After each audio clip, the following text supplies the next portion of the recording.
你是新来的？之前怎么没见过你？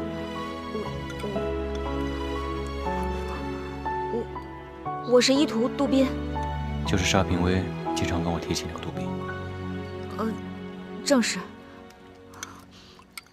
怎么长得像个姑娘？哦，将军，您伤还没好，快坐呀！快请坐。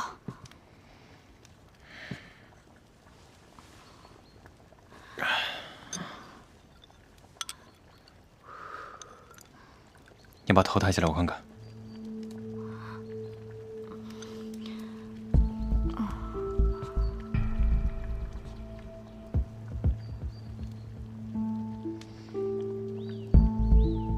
我是不是见过你啊？是吗？哦，是的。在哪儿？就是那天，您忘了？您得胜回营，我跟着营里的弟兄们去广场上欢迎您。那个时候您在马上，我在马下，您好像还跟我点头示意呢。啊，将军，您该喝药了。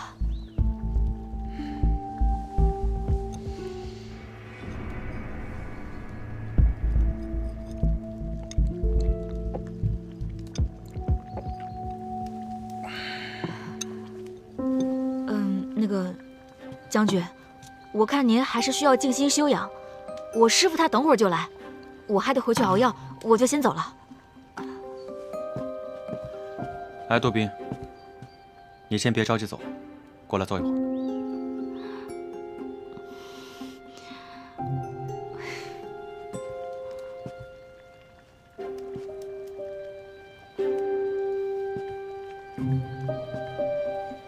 坐吧。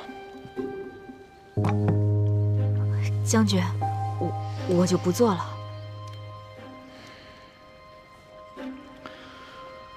听你的口音，扬州人。是扬州人。扬州有个扬威武馆，你知道吗？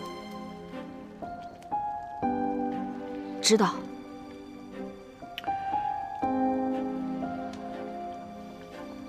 扬威武馆嫁女儿的事，你听说过吗？那我没听说过。那个，哦，我家住在城东，那个扬威武馆离我家远着呢。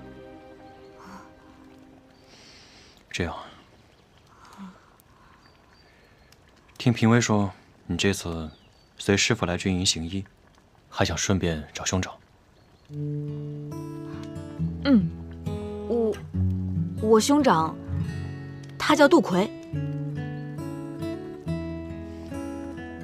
我这支队伍当初招募的时候便在北方，大多招募的都是当地士兵，因为距离南方比较远，投军不易，所以鲜少有扬州那边的士兵。不过我会派人查查军籍，看看有没有扬州那边的士兵。哦，谢谢将军。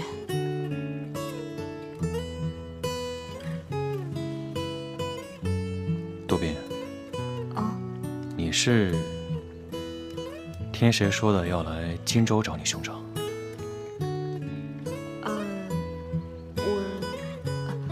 是这样的，将军。我兄长和我邻居家的几个哥哥一起北上投军，可是时隔几年都没有回来。这前几天，我邻居家的哥哥他们回来了，他们带来消息说，我哥哥他可能已经几经辗转来到荆州了。这不，所以我才会来到军营嘛。先生，将军，师傅，你来了。将军感觉如何？好多了。那就好。只是这支箭头上有剧毒，想要彻底消除体内的毒气，还需要调养一段时间。将军，你这段时间一定要好生调养才是。好。杜宾，我挑好的那10味草药，赶快去帮我晒干磨好。我现在就去。好。哎，等一下。你先回来。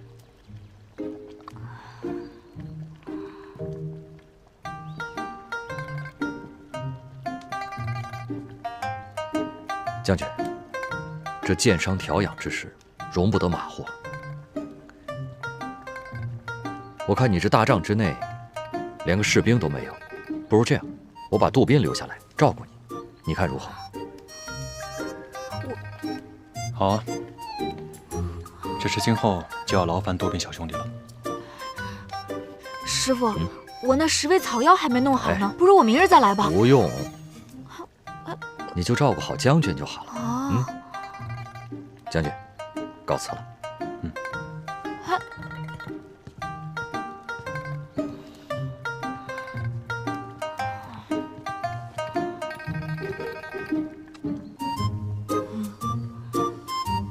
要壶了。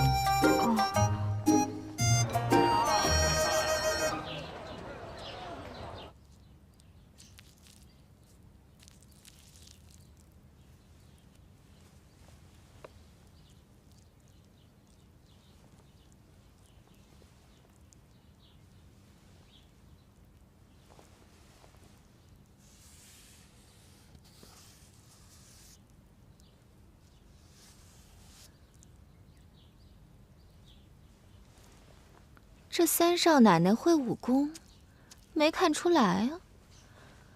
不过这三少奶奶来了以后，这三少爷就跟冲喜冲中了似的，气色居然好了许多。冲喜嘛，有冲好的，有冲死的，只是要看二人的命格相不相合罢了。你这意思是说，这杜冰燕与三少爷命里有缘喽？也许吧。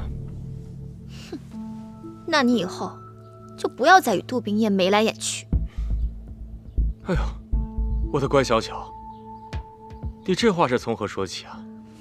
从水榭说起，从走廊说起，从花园说起，从你第一次见杜冰燕说起。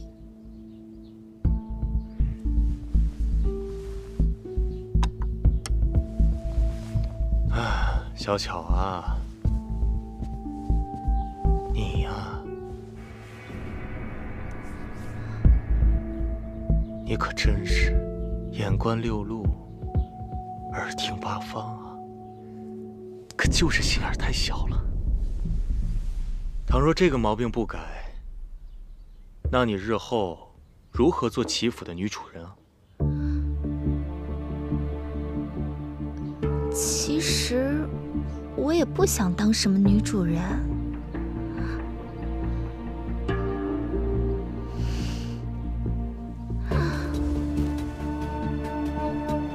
我只要你对我是真心实意，是真正把我当作知己，我就心满意足了。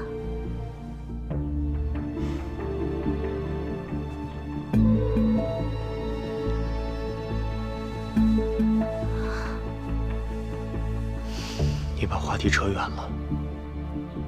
你这日日上楼送药，你可有发现三少爷和三少奶奶之间合得来吗？有什么不合的？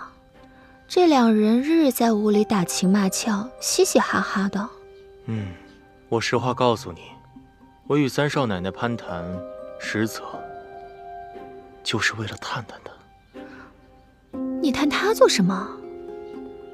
我就在想呀，这杜冰雁来到齐府究竟能够带来些什么？前几日王胡子告诉我，杜冰雁救了江州那小子，他好像会些武功。我就在想呀，这杜家小姐怎会习武呢？实在是令人百思不得其解。乖小小，我现在此时此刻有一件非常重要的事，要交给你来做。是什么？我要你去打探打探他们的虚实，查证查证，有什么消息马上告诉我。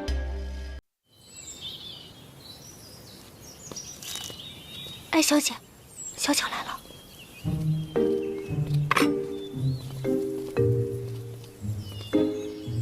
小乔姐，你怎么来啦？三少奶奶，我给三少爷送药来了。小巧啊，你这每天跑过来跑过去的不累吗？要不你把这药给小喜，让她来接。三少奶奶说的倒是个好主意，不过这熬药送药是老太君吩咐的，她不发话，我哪敢偷懒呀？您说是不是？有道理。小喜，哎，把这药给三少爷端过去。是。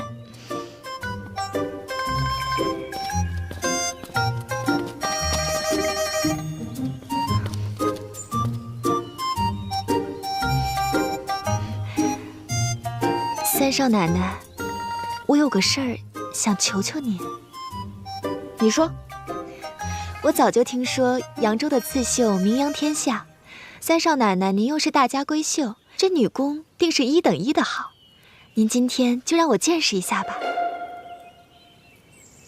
小巧啊，我们杜家虽不比齐家家大业大，但在扬州也算是富庶人家。家里的绣品衣饰都有专门的绣娘去做。我娘也说了，家产虽薄，可也不缺姑娘那根针线，不像小户人家，让姑娘穿针引线，小家子气得很。那不知三少奶奶在闺阁时都学些什么呀？那当然什么都学了。我们杜家是经商的，要学什么经商之道，什么如何哎呀，三少奶奶，这经商之道你也懂啊？这有什么难的？不过就是学习如何做生意，如何赚银钱。三少奶奶，您可真厉害。没什么。那杜老爷可让你掌管商行？当然了，这18家商行我都管过。啊，小巧姐，给你。那三少奶奶，我就先退下了。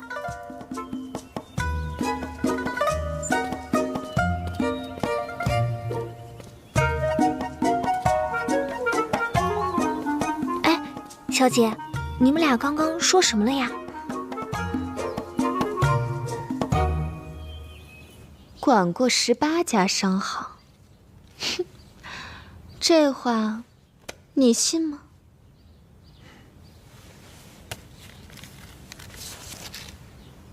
既然如此，那你便和老太君这样说，让老太君去查齐府账目，就说刻不容缓。记住没有？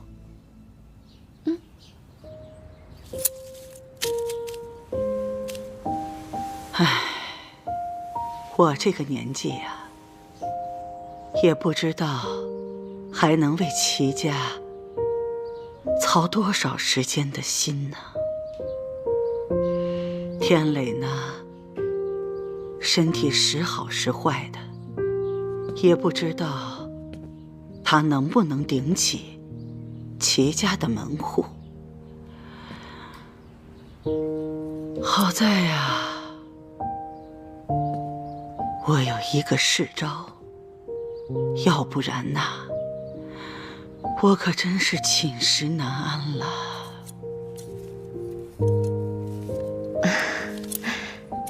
世招将商行管得不错，这也是老太君悉心教导的结果。只不过他柯家在江州的产业也等着他回去继承呢。咱们齐家，怕不会是他的久留之地。这件事情我也想过，可是天雷现在还不能出来主事啊。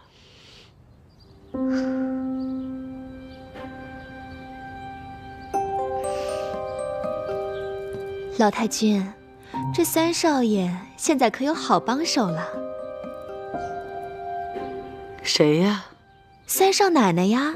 三少奶奶？三少奶奶怎么了？呀，老太君您还不知道啊？这三少奶奶在扬州的娘家不喜女工，专事经商理财，连哥哥弟弟都对她甘拜下风呢。这都是谁告诉你的？这三少奶奶亲口告诉我的。您的亲家扬州的杜老爷，把18家商行都交给他管呢。哦，真有此事。哎呀，那可是太好了。怎么样，我给你娶了这么好一个贤内助。哎呦，那都是老太君您呐，眼光好。哎，你马上去请三少爷和三少奶奶过来，我们要试试他。好。日照香炉子生烟，错了。遥看瀑布挂前面，又错了。手伸出来。干嘛？伸出来。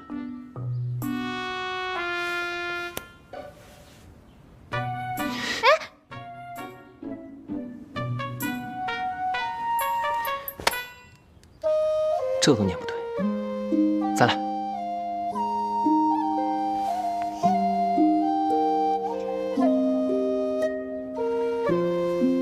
日照香炉生紫烟，遥看瀑布挂前川。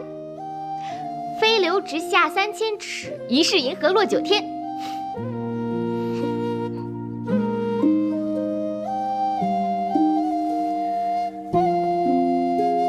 伸出来。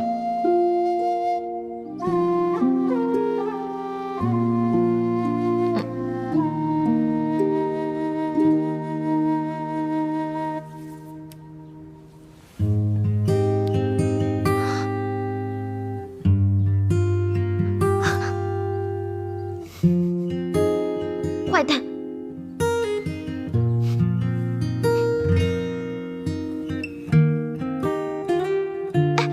包家小来了，快坐，咳，快咳！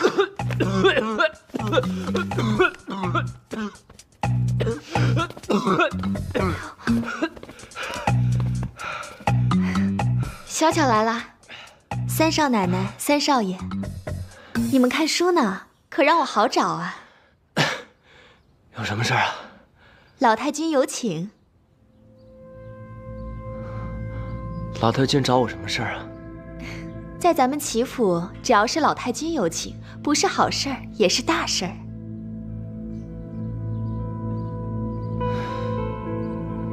好，那你回去告诉老太君，我跟别隐一会儿就来。好，那我先告退。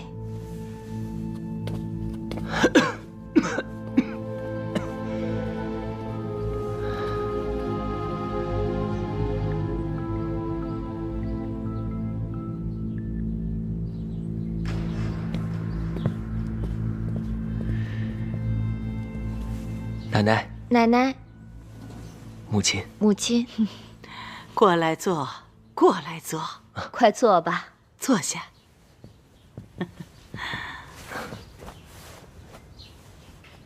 冰燕呐，听说你在娘家的时候经营过18家商行，可有此事？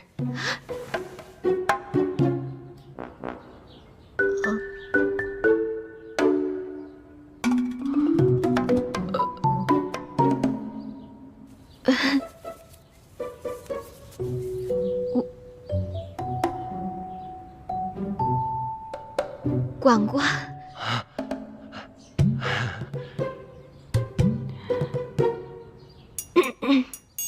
以前我经常跟着我爹爹，看爹爹管账来着。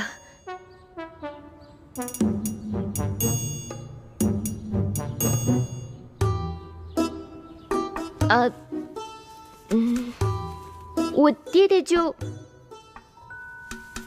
让我试着管了几家，看我管得还不错，就说等我18岁之后，再让我管理几家来着？18家啊，管理18家，对，18家。然后我还没到18岁呢，就嫁到林州来了，所以实际上还没有管到18家呢。唉，已经很不错了。你一个女孩子，小小的年纪就跟着父亲管理商行。奶奶我25岁才开始管理商行。天磊啊，你这个新娘子比奶奶当年我要有能耐得多。坐吧，坐吧。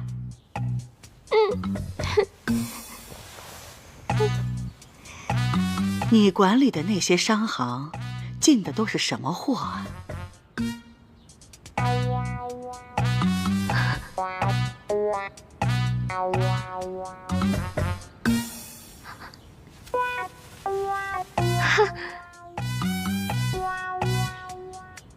木头，都是木头，奶奶。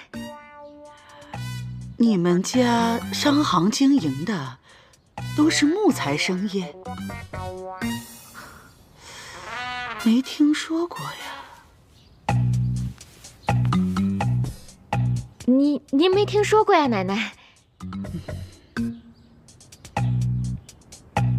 其实也不全是了，我经手的2家卖的都是建房子、打家具的好木料，剩下那些边边角角的木料，我觉得扔了可惜，就把它们扔给2家小店铺，让他们当柴火卖。想不到他们还蛮有生意头脑的，卖得很好。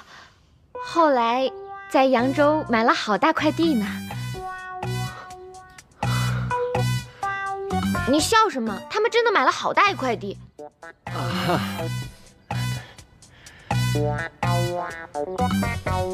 不错不错，你这个小丫头啊，还是蛮有经商头脑的。啊，对，做生意就是要学会动脑子。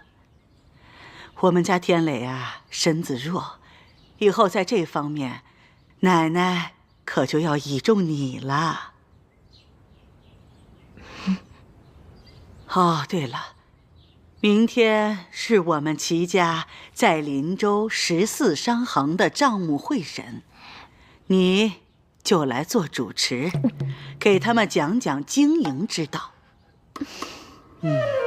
可好？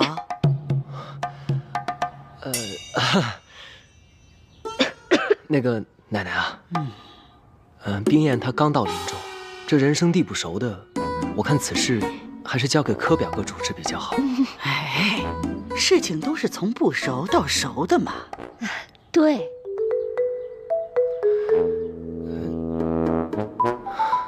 奶奶，这冰燕也是刚到咱们齐府，又是年轻后辈，担此重任不太合适啊。有什么不合适的？我看挺合适的，这事儿就这么定了。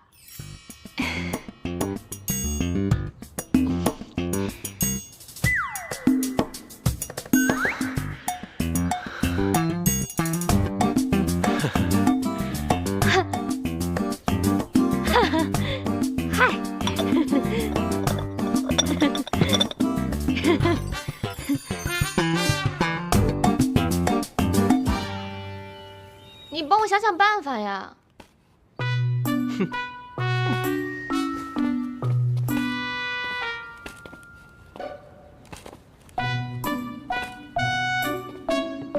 哎，小姐，你的脸上怎么都是汗呢？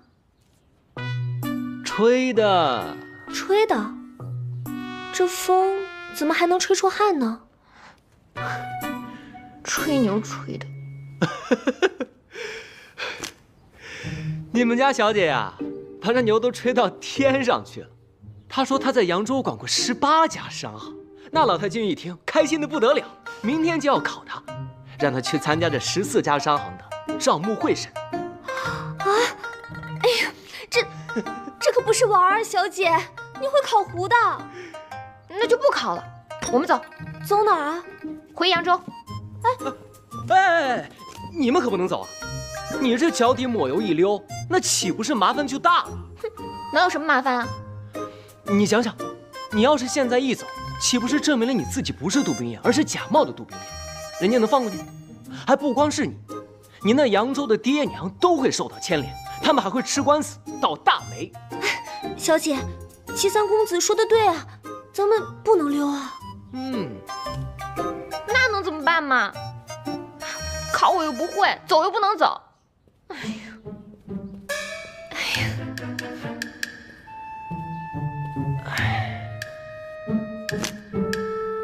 这要我说呢，就考。考？我对算账一窍不通。你不通，我帮你通不就行了吗？我自小在武馆长大，对做生意根本不感兴趣。我也不是那种爱钻钱眼的人。这话说得好啊！知我者，侠义人是扬州李玉湖李小姐是也。不过这句话可不能明天说，明天得换一个说法。说什么？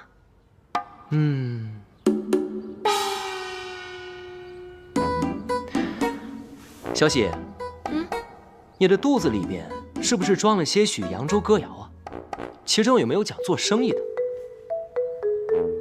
我想想，哎，有了。买卖不算账，生意啊难兴旺啊！对对对，就这样的，继续说。不怕不赚钱，就怕货不全。继续。见人三分笑，客人跑不掉。再来。算盘打得精，马褂改背新。不怕生意小，就怕客人少。账算3遍清，任你。就到这儿，打住。可我还有好多呢。小喜啊，你是个聪明的姑娘，歌也背得妙，字也写得好，所以呢，我安排你2件事。第一件事就是把你刚才背的，用纸和笔全都写下来。第2件事就是为我和小姐准备夜宵，今晚我们要打通宵。是，我马上去。都不让人睡觉的吗？谁让你平时不用功，逍遥自在的？这就叫平时不烧香，临时抱佛脚。哼，哎呀，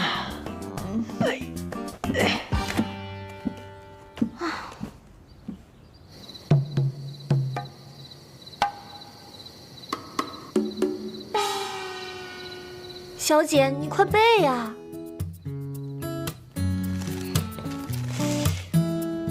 买卖不算账，生意难兴旺。不怕不赚钱，不……哎呀，小姐又错了，重新来吧。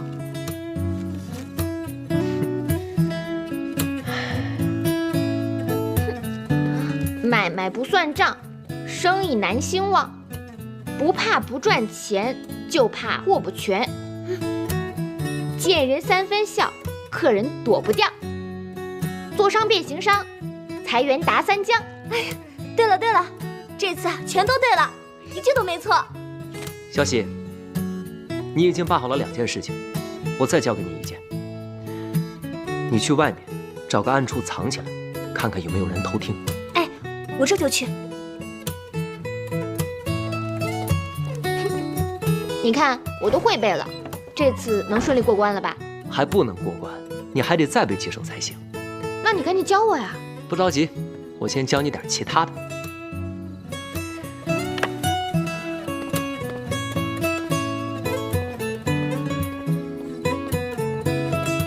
坐吧。明日你便照葫芦画瓢，按我做的，原模原样的演一遍即可。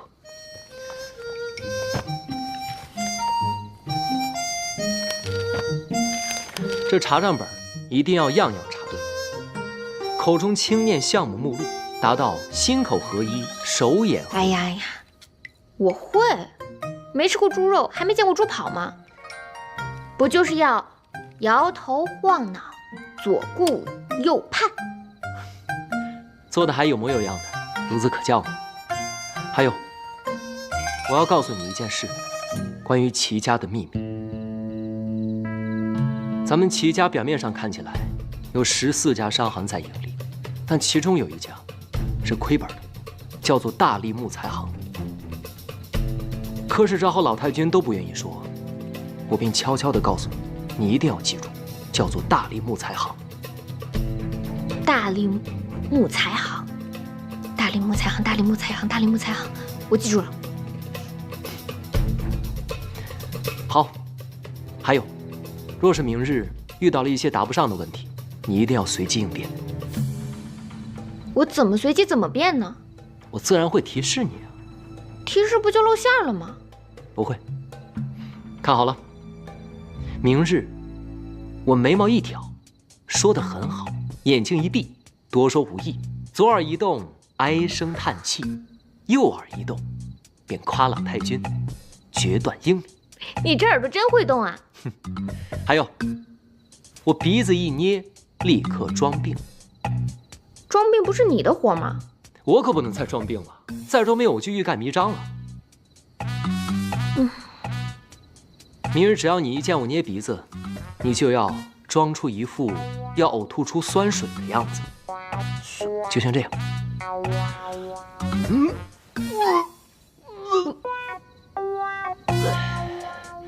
你这是喝多了吧？你又吞进去了。那你来试试。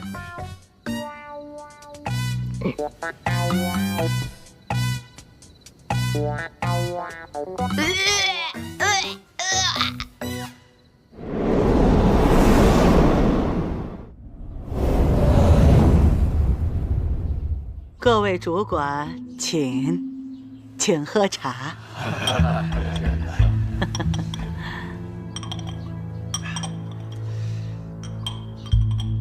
小姐，放轻松，别紧张。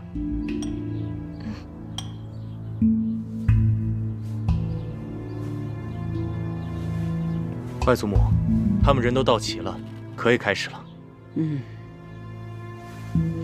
各位主管，今天我要给你们介绍一个人，她是我的孙媳妇，杜冰燕。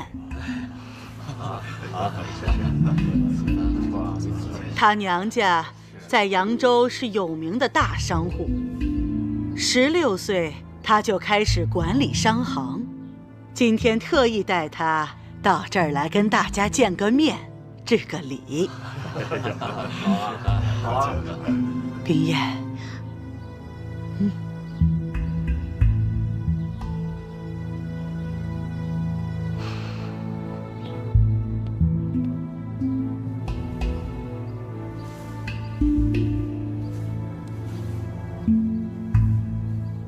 冰燕啊，你可以开始看账目了。外祖母，既然表弟妹是商贾世家，誉满扬州，不妨先让她说说这杜家的经商之道，以及投资之窍吧。您看如何？有意思。哎，冰燕啊，那你就跟大家伙说说呗。在座的诸位都是行家，冰燕在这里班门弄斧了。说到这行商之道、理财之窍，想必各位都很清楚。小时候我爹爹也教过我，这个道理可太长了。可是我们扬州人做生意喜欢长话短说，所以我就跟大家说道说道。要是说得好，请诸位捧个人场；要是说得不好呢，就请诸位多多包涵。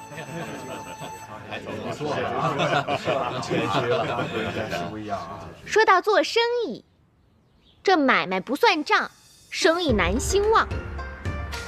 不怕不赚钱，就怕货不全。见人三分笑，这客人啊跑不掉。做商变行商，财源达三江。好，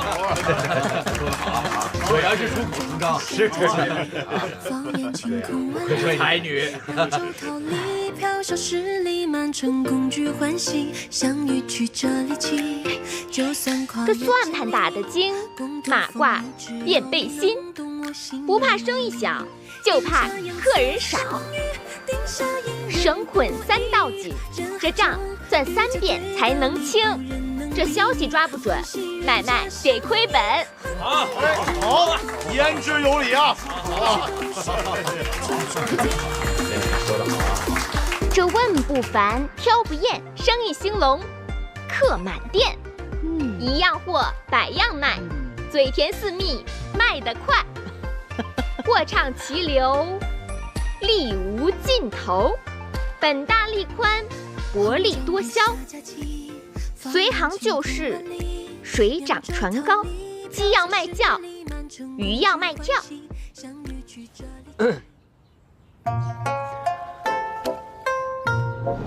眼睛一闭，多说。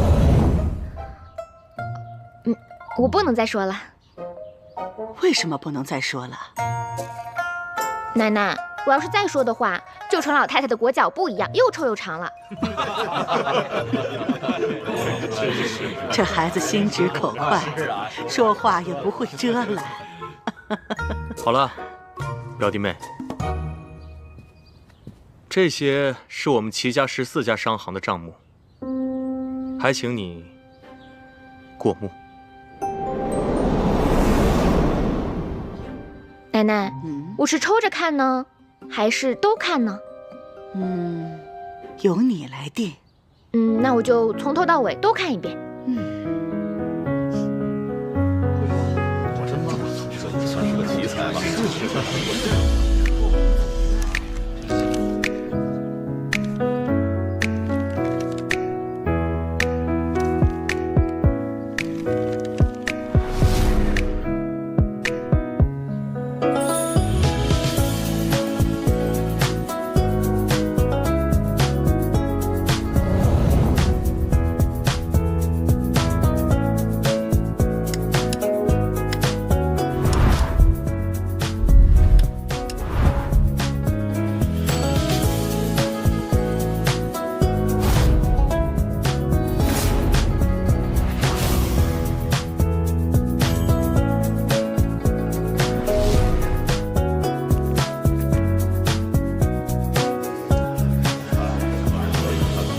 奶奶，这些账做的都挺好的，就只是有一家动了歪心思，有些弄虚作假。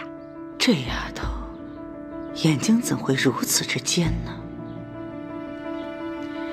冰燕呐，这每摞账本的旁边都有商会的名字。你刚才说的弄虚作假、动歪心思的，是哪一家商行啊？那就是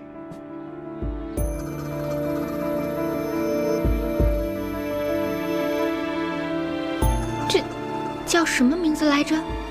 哎呀，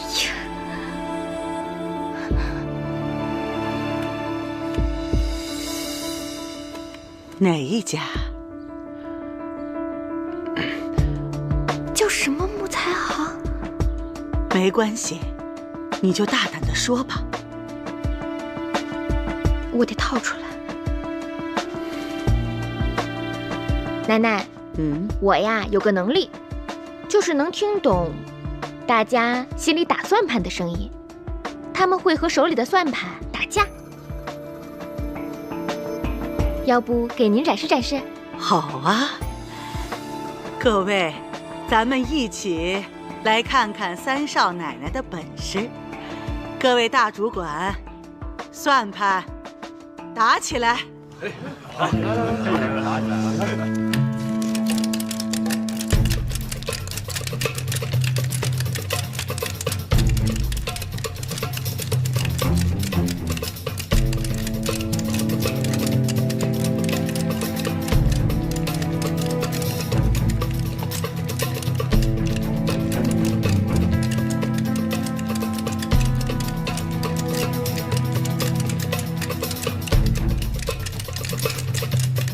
这丫头到底在搞什么鬼？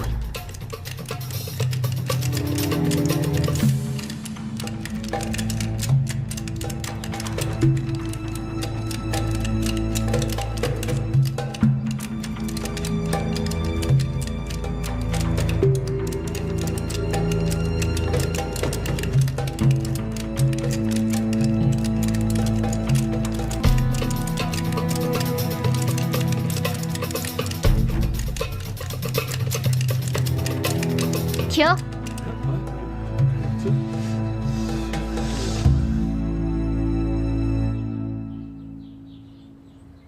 奶奶，这边的算盘打的可是真响啊！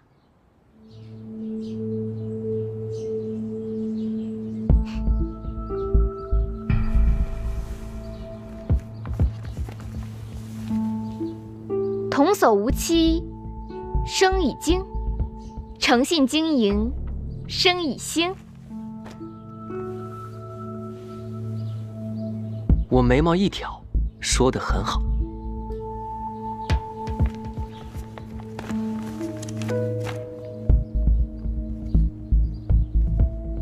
要想生意好，这账啊得算清。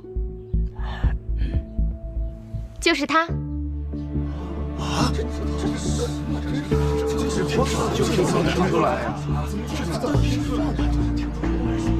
嘿，你怎么知道是他？你可真神呐！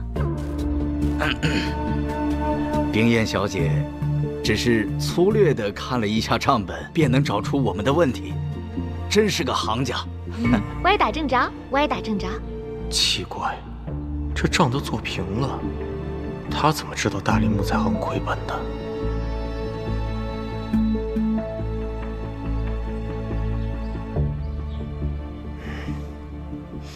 表弟妹，你果然聪慧过人，是招佩服。来，请坐。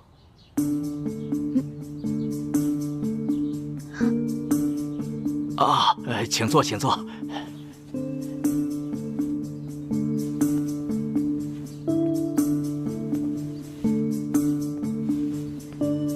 表弟妹啊，这个是大林木材行的账本，还请你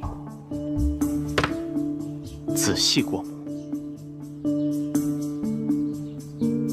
冰燕啊，你好好看看，再说一说，他这个是怎么歪打算盘的？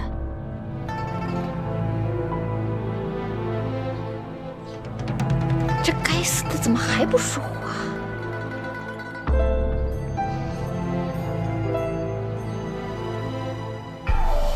这丫头心直口快，这要是把大林木材行亏本的事情抖出去，又伤齐府的体面呢。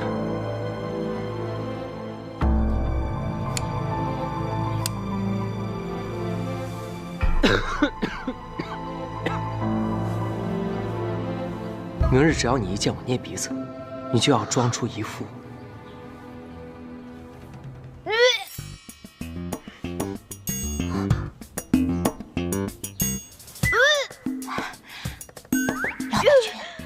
三少奶奶这个样子，该不会是有喜了吧？我看像。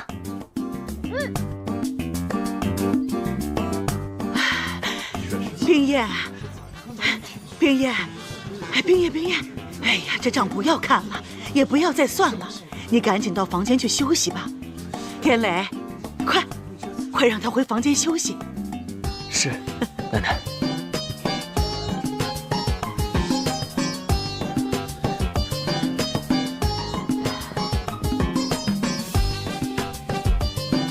小巧，你快去帮忙。是。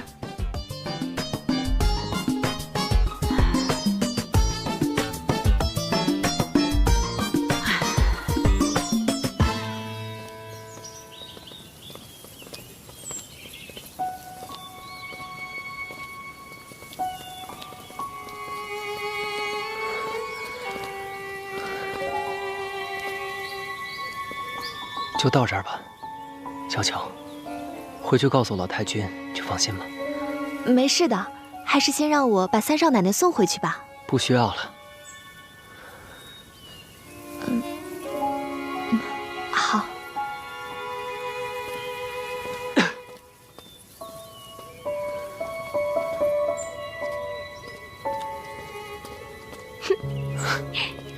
哎，这个病症可真管用，我有，奶奶就让我走了。哎，这到底是什么病的病症啊？以后我遇到麻烦就这么着。我的小姐呀，这个病可是不好时时拿来当挡箭牌的。为何？是游戏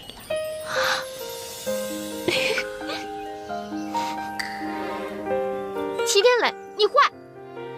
哎，你自己吹牛惹的祸，我连滚带爬的帮你过了关，你还说我坏？你怎么不坏了？教我偶酸水。那别的病你也装不像啊。生小娃娃的女人才偶酸水呢。明白了。小喜你也坏，才告诉我。我告诉你啊，这小喜不坏，我也不坏。我又没有把小娃娃从你脚底心塞进去。你坏，坏死了！你坏，坏死了你！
柯少爷，柯少爷，三少爷和三少奶奶在那边练武呢。三少爷身体没病，他在练武。别打了，小姐，小姐饶了我吧，小姐，我再也不打了，小姐。我敢赌咒，如果我看花了油，不得好死。你什么意思？就让我看这个？千真万确，我刚才真的看见他们在练武。好了，冰叶。好了，这种事没必要赌咒这么严重。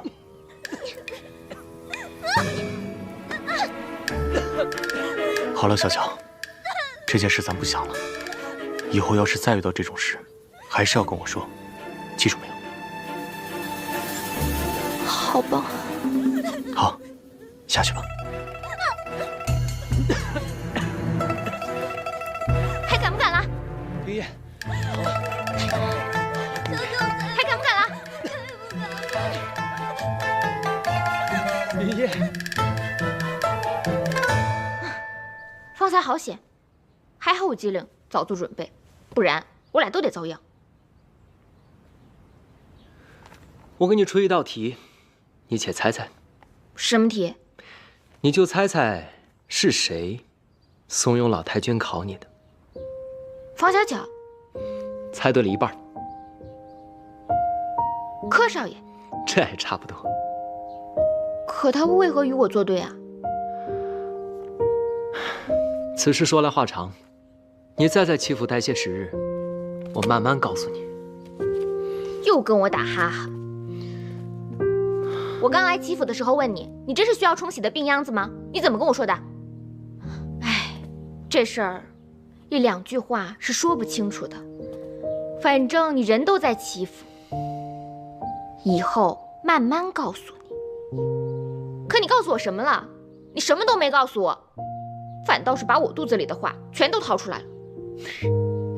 齐三公子，你要是再不跟我说清楚，我就……你就怎样？我可防着呢。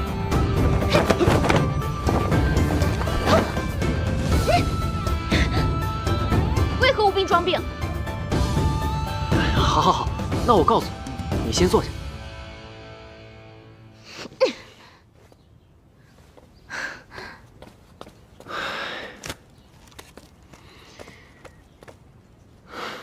行，那先且说这齐三公子为何有病变无病，无病变装病？你能不能不要这么多废话，赶紧说吧。好好好，我说。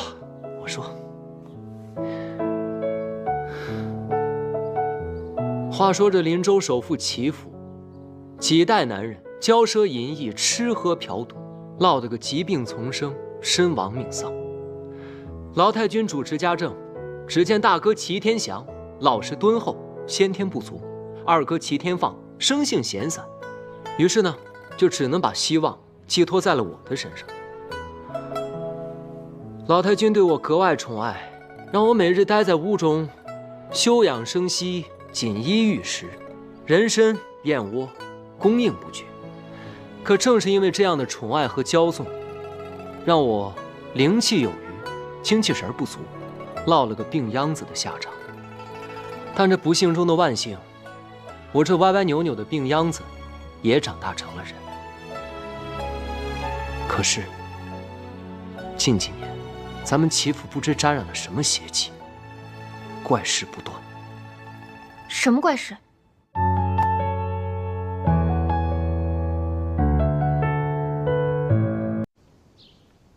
近几年，咱们齐府不知沾染了什么邪气，怪事不断。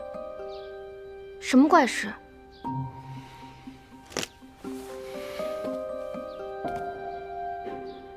先是我那老实木讷的大哥齐天祥，精神一天比一天萎靡，原本健健康康的一个人，忽然之间就再也叫不醒了，就这么离奇的死掉了。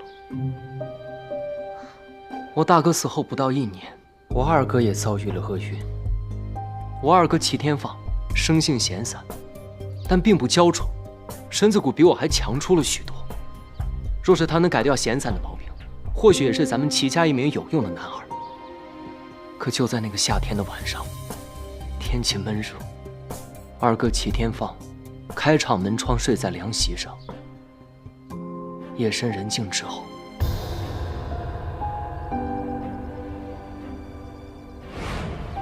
我二哥便中了蛇毒，不治身亡。这太蹊跷了！好端端的齐府，为何有这种毒物？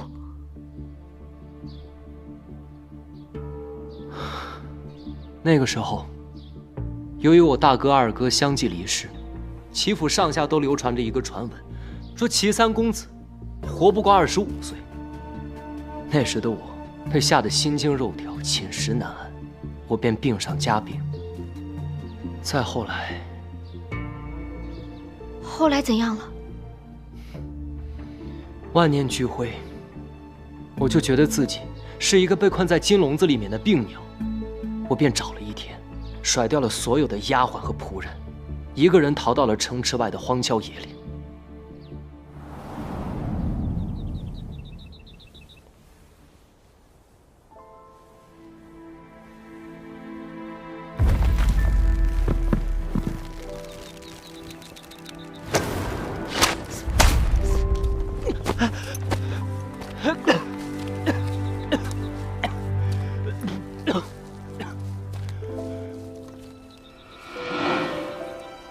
救下我的人，便是我的恩师刘若谦。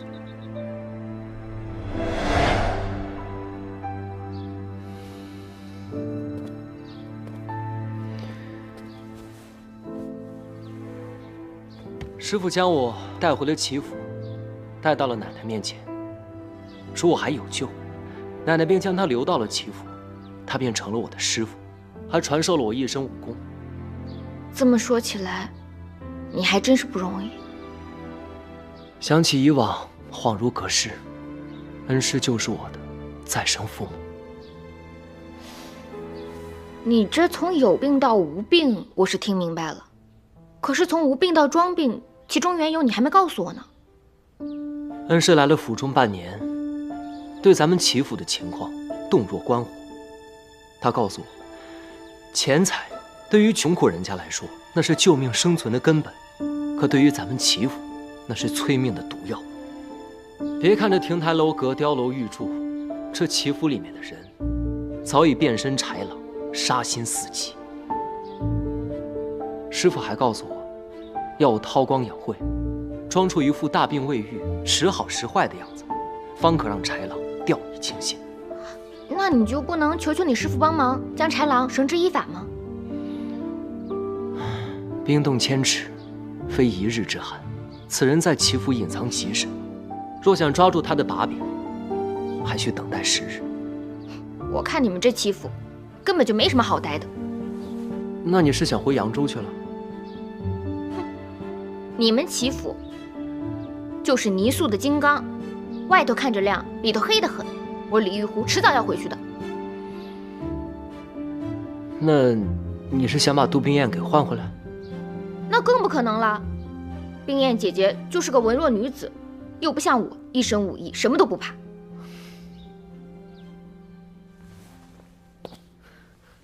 玉湖小姐此言一出，价值1000金。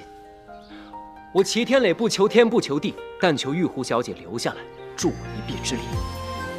我为何要助你一臂之力？你忘了，我不也助你一臂之力了？要做什么？捉狼。玉湖妹妹从小练就一身武艺，乃江湖侠义人士，不知意下如何？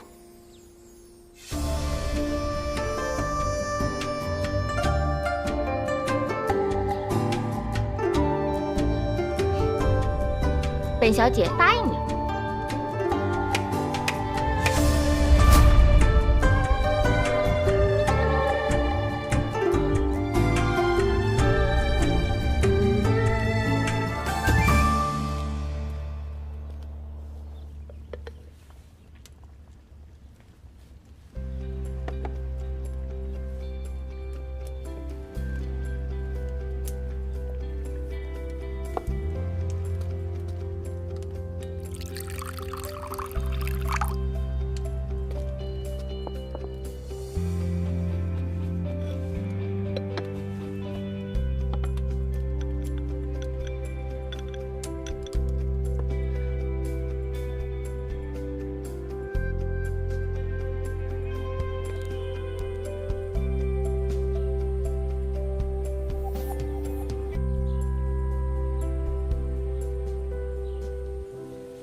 将军，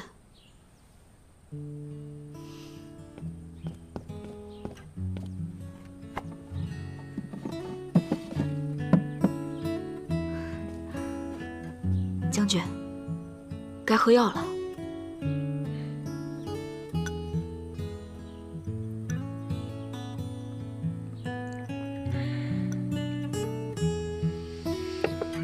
杜宾，我好像确实在哪儿见过你。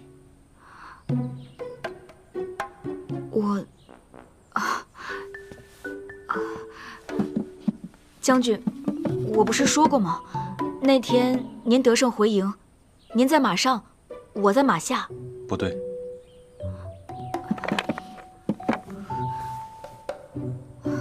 我该给您换药了。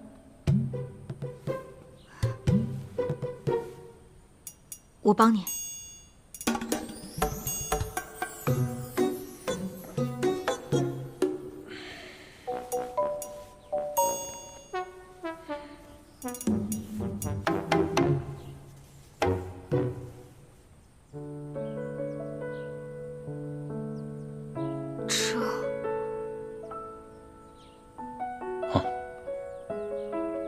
与异族大战所伤，战了7天7夜，血流得直了。此伤看着深入3寸有余，都是旧伤。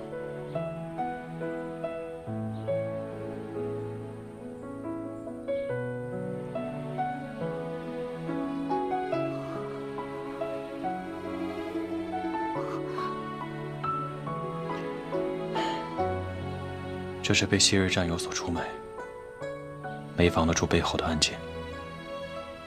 将军为国为民，将自己的生死置之度外，实在令人敬佩。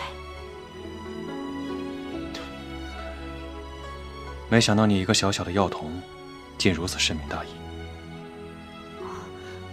我之前也读过几年书。哦，我该给您换药了。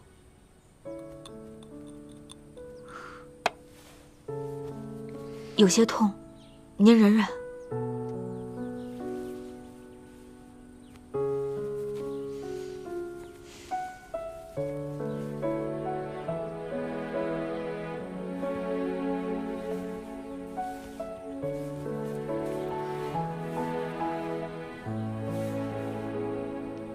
师父再三叮嘱过，说箭疮难愈合，尤其是您这带毒的箭疮，就更难愈合了。将军，您还是赶紧上床歇息吧。好，我帮您把衣服穿上。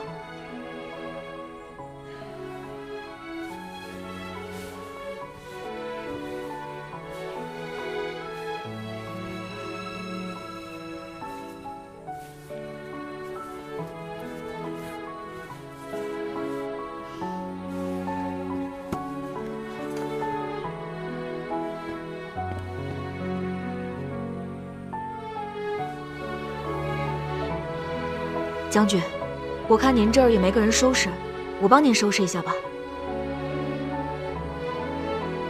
好。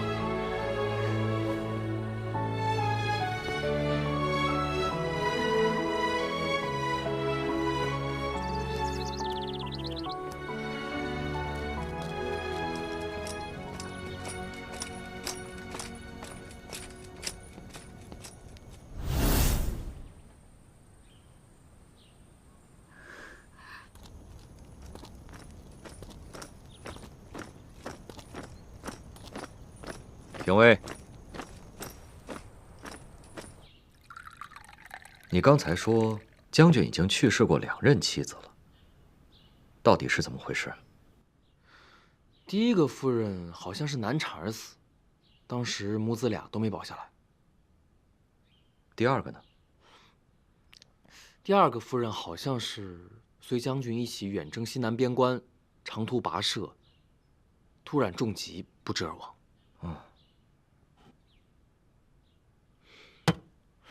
也不知道给舅舅倒水。我刚才没倒。我问你，袁将军那逃走的女子，袁将军就没有派人去追过吗？将军天天打仗那么忙，哪有功夫管这事儿？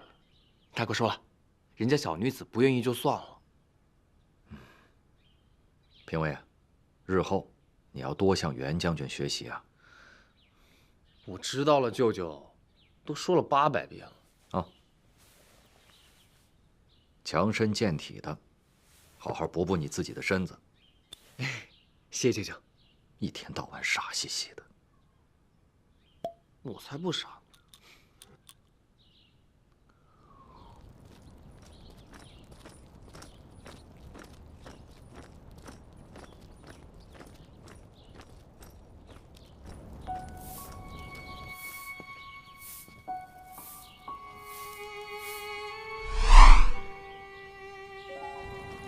这是怎么回事？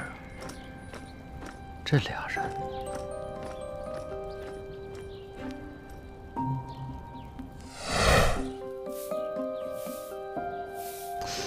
不对，这瞧着是个女的呀。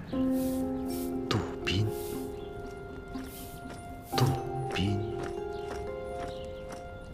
这杜冰雁是假的，但新娘子却是真的。这不就是杜冰雁少了一个字吗？哎呀！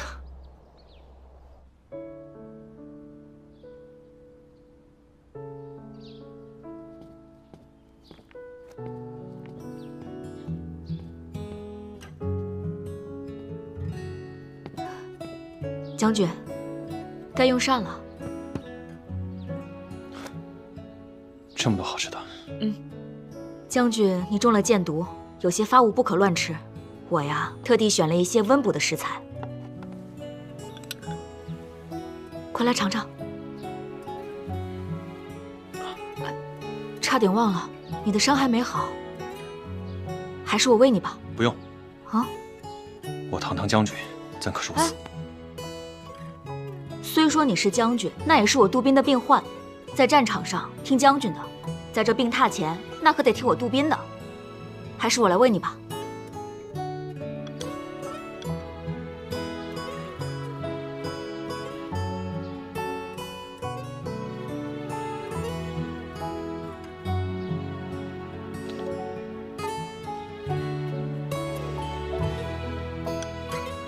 味道如何？我征战沙场多年，少有热汤热食，能喝上口热的，真好。那就多来几口。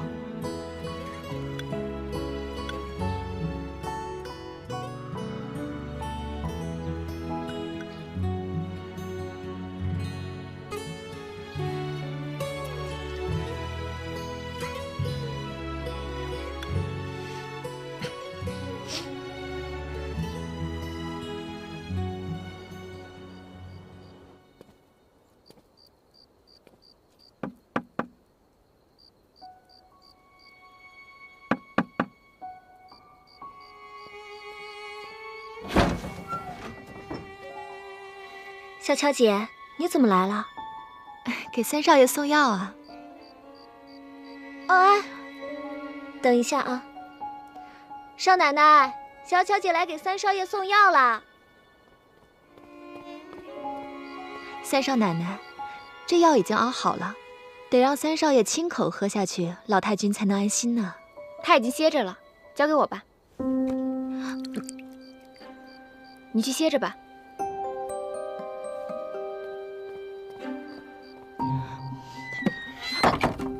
小乔姐，三少爷他已经睡下了，而且三少爷身体不好，我替他谢谢你了。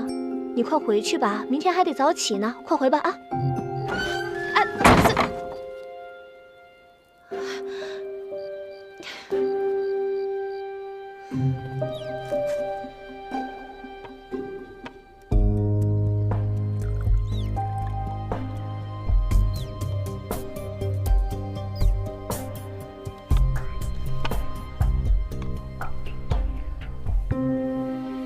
他们就是天天喝这药，才命进黄泉的。我终于知道你为什么要养这些小白鼠了。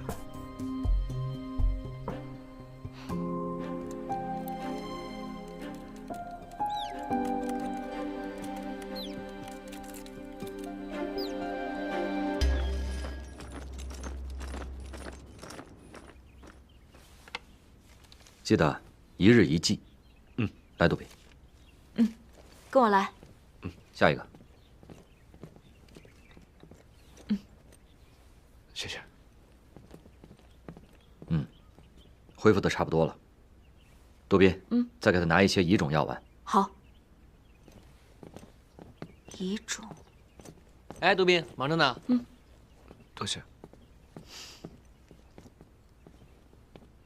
你来干什么呀？舅舅，你再给我开一个上次的药丸吧。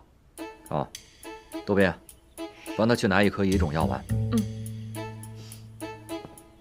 哎，杜宾，这个药可好了，要不舅舅你给杜宾也开一点。你是不是闲着没事儿啊？要不要我让将军给你多加点训练？哎，别加了，别加了。喏，谢谢你啊。快走吧。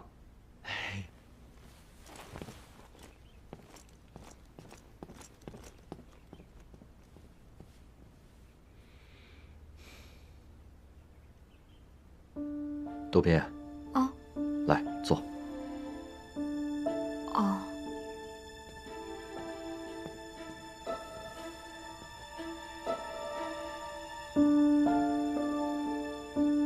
为师帮你也好好卖。我右手。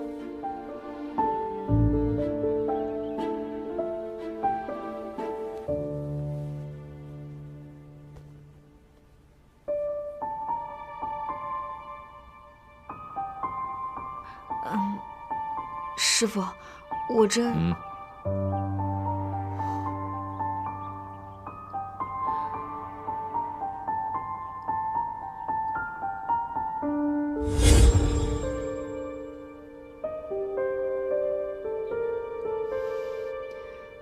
果然不出我所料。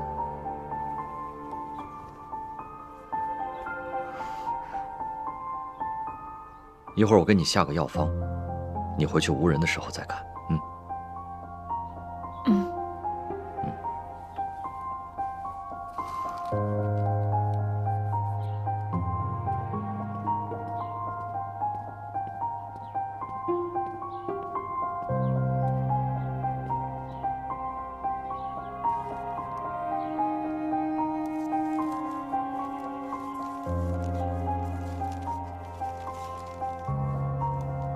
一两柴胡去林州，4文冰片到边城。淑女乔装入军营，主将帐内巧应承。严酷军规莫忘记，大义丧命万不能。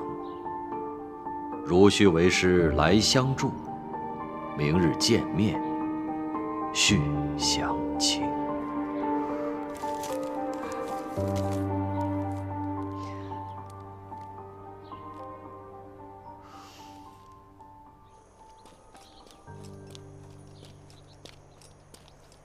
杜宾，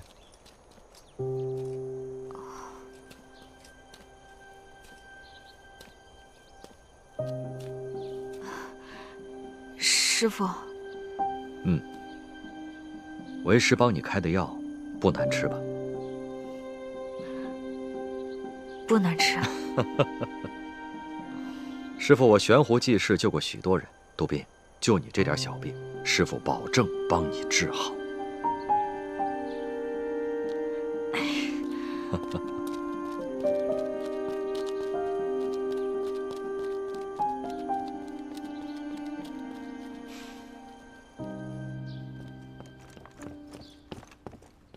禀报将军，按您吩咐，小人查了咱们部队军籍，如今服役人员当中并没有叫杜奎的人。前2年的骑兵当中倒是有扬州人士，但去年也调配去支援南方了。将军在吗？去吧。是。将军，杜宾，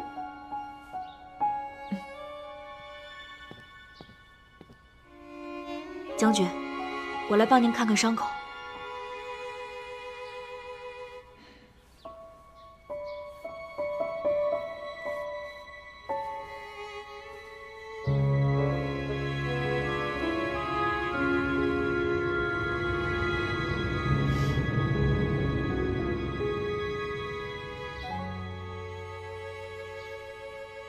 师傅，将军的伤口都已经愈合了。好，将军，我再为你把把脉。刘先生，请。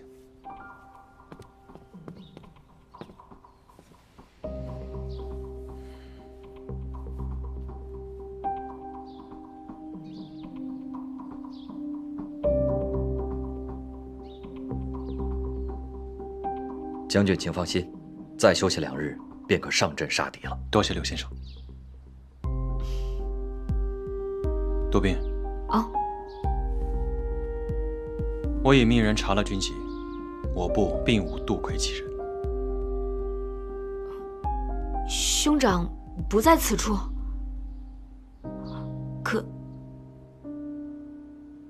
可当年不知你来军营意欲何为？我将军，当年我这个小徒弟跟随我的时候，还是个半大的孩子，哪里知道军队的归属之地啊？他当年只记得他的兄长参了军，这才随着我走遍了许多的军队。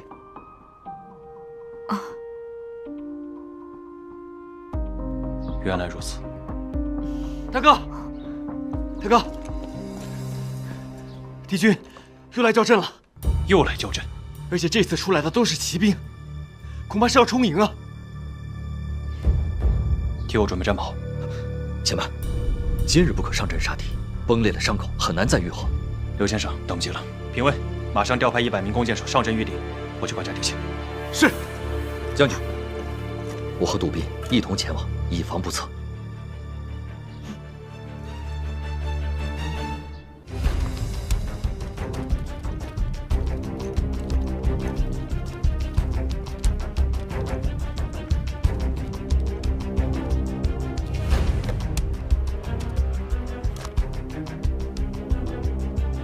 将军，敌军已经教营2天了，他们前面是骑兵，后面是步兵，看样子是要冲营啊！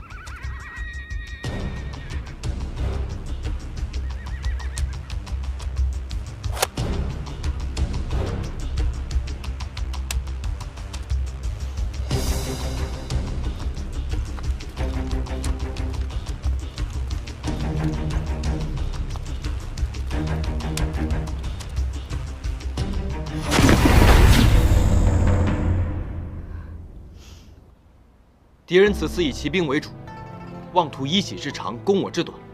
咱们的弓箭手和长枪兵都已经准备就绪了，敌人应该不敢强攻。我们要分成几步，四处游动，或趋前击敌，或佯败诱敌，诱导敌人进入我们的包围。但敌军如果强攻怎么办？那咱们就跟他们硬打。是啊，强攻怎么办？是。躺下来。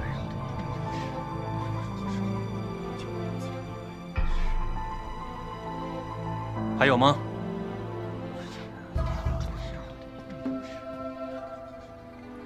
将军，杜宾虽未上阵杀过敌，但也读过几本兵书，也有一计想要献上，不知可否？当然，请说。我与师父在军营行医之时，发现敌军长期为我军所扰，又远离后方给养不足，因而人马皆乏，常显疲惫之状。我刚刚登楼望敌之时，发现仍有此迹象。有何依据？近日我都是在敌军生火做饭之时登楼观察，我发现军营中的士兵皆是以大铁锅做饭。我以我们军营的现状为依据，推算出大约是30个士兵共用1口锅1个灶。此法便于行军打仗，30个人为一边，想来敌军也是这样想的。而且杜宾发现，近日敌军生火做饭的数量明显有减少。你怎么知道？京城干燥，若想生火做饭，需要用到一种特殊的枯枝，而这种枯枝虽然容易燃烧，但也极易产生浓烟。近日我发现敌军浓烟的数量明显减少，如果有此种情况，只有一种可能：粮草不足。将军也推算出来了。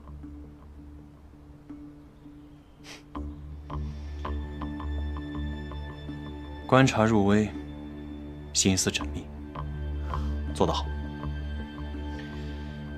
那针对此番军情，你有什么计策吗？我想，既然敌军的士兵都没得吃，那他们的马匹必然也是饿着肚子的。既然如此，我们不妨把我军刚刚煮好的黑豆发给最前排的每一位士兵，当敌军策马而来之时，将黑豆倒洒于地上。不是，杜宾，敌军马上就要攻进城了，你还要把人家喂饱，这是什么馊主意？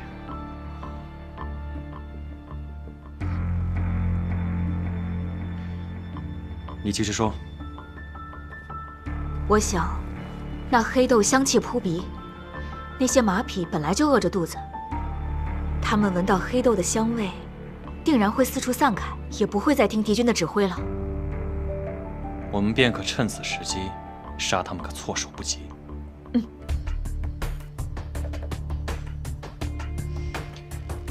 听令，在！按照杜宾说的，去准备。遵命。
师傅，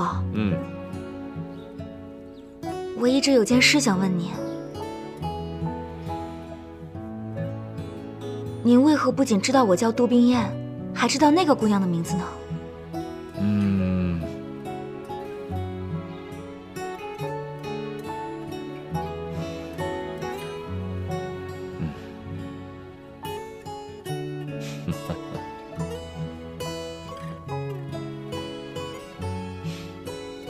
其实啊，为师什么都清楚。扬州杜家的杜小姐本来是要嫁给林州齐府的齐天磊，那荆州的原部区本来要迎娶的是扬州李府的李玉湖。两位小姐同天出嫁，同上花轿，同时进入了仙女庙，情急之中拿错了盖头，上错了花轿。师傅，您怎么什么都知道啊？那是因为师傅掐指会算，人送外号刘半仙。师傅，冰燕真是三生有幸能成为您的弟子。从今往后，我还要跟您学医、学剑、学武功，更要学这占卜之法。你这是要把师傅毕生绝学全都学去啊？就算是师傅的亲女儿，师傅也未必都会传给他。哎，师傅，不如什么？收我做干女儿吧。好一个聪慧的干女儿！干爹在上，请受女儿一拜。来，冰燕。其实师傅呢，并非什么高人。我是从林州过来的，齐家的三公子也是师傅的徒弟。天磊装病，是为了应付府上那些奸邪之人。哦，对，你的玉狐妹妹，功夫了得，她和天磊情投意合，也算是上天的安排，缘分之事真是妙不可言呐。现在林州这边歪打正着，巧配了姻缘。如果荆州这边，你们二人也能情投意合，那就是上错了花轿，嫁对郎啊！师傅，还叫师傅？干爹，瞧您说的。哎，杜宾，我正找你呢，你献的可真是锦囊妙计，敌人的骑兵被我们打败了。哦，真的啊？沙校尉，你就给我们讲讲呗。讲什么？讲满地撒黑豆的事儿啊？对呀，这个到底怎么回事啊？跟你说啊，撒黑豆呢，听起来就是个小动作，对吧？但实际上这是个连环计。敌方的战马一闻到那个黑豆的香味啊，全都低着头，到处找豆子吃。就趁这个时候，我们战鼓雷鸣，直接冲杀过去。敌人以为我们神兵天降呢，顿时就没有了那主心骨。我们就像砍刀切菜一样，直冲敌方大本营，大获全胜。呀，来，都猜猜，出这个点子的人是谁啊？谁啊？沙校尉，我们哪猜得出来啊？你告诉我们呗。是啊，跟你们说，出此奇策的就是我那个聪明伶俐的小兄弟，杜宾。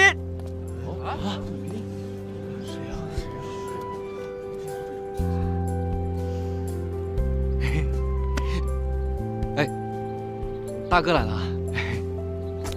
将军，我让你在这儿给我操练，你在这儿跟我瞎吹呢。兄弟们都累了，让他们休息休息。也不知道谁说的，说人家出的是馊主。这大哥，哎，你这个伤恢复的怎么样啊？没有什么大碍了。那就好。今天我到这儿，就是告知大家一声，今晚在这儿举办庆功宴，所有人今晚必须到场，没有借口啊！大哥，酒肉管够吗？你怎么整天都是吃啊喝的呢？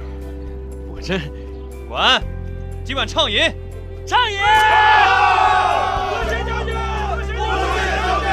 多谢将军！多谢将军！多谢将军！多谢将军！多谢将军！谢谢大哥！多谢将军！继续吹吧。吹完赶紧让他们回去休息。行。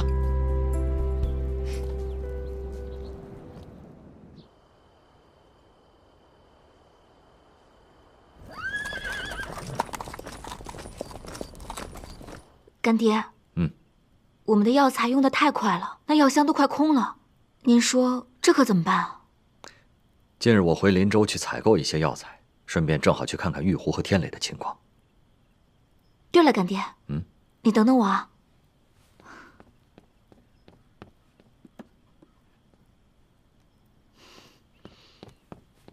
干爹，今天我看到了这个。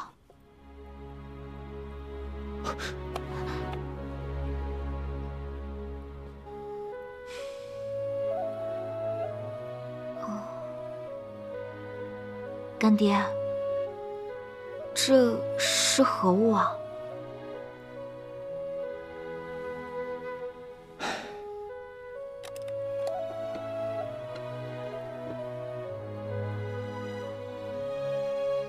这是一对痴男怨女的信物。